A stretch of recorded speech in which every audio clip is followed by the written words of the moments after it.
Well, striving for perfectionism can take a real toll on a person's quality of life. So how can you help a child or teenager break out of the need to be perfect? The Fox medical team's Beth Galvin spoke to a therapist about how to normalize making mistakes and learning from them. There are warning signs that teenagers may have perfectionistic tendencies. They may be self-critical, overly anxious, easily frustrated, or have an intense fear of failing or making a mistake. And therapist Jody Baumstein says there are things that you can do to keep kids from falling into perfectionism.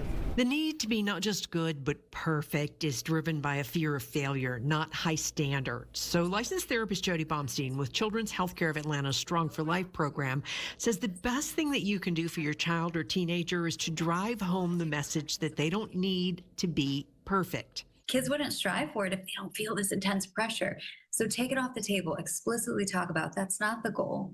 It's not attainable. That's not where we're trying to go. So Baumstein says focus on the work they're putting in, not the outcome. Talk about the learning. What are you getting better at? What are you enjoying? They get the report card instead of focusing on, oh, you're so smart, you got all A's. I'm proud of how hard you've worked this year. These are really important differences. And she says, remind kids that you love them unconditionally. Because if kids think that your love is dependent on what they do, then they will hustle to the point of extreme burnout or hurting themselves. And if anything even potentially gets in the way of that, they won't do it. Are we showing up with the same level of interest and enthusiasm when they're struggling as when they're succeeding?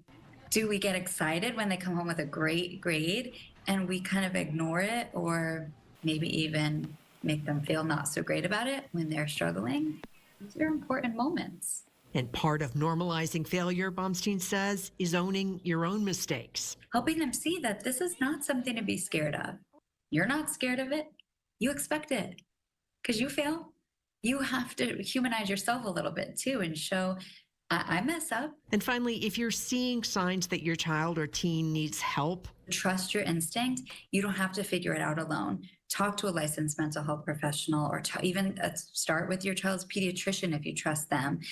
We also have lots of resources, strongforlife.com, a ton of stuff about perfectionism, healthy ways of coping, getting your kids to talk about their emotions. When we talk about this stuff regularly, it becomes a little bit safer.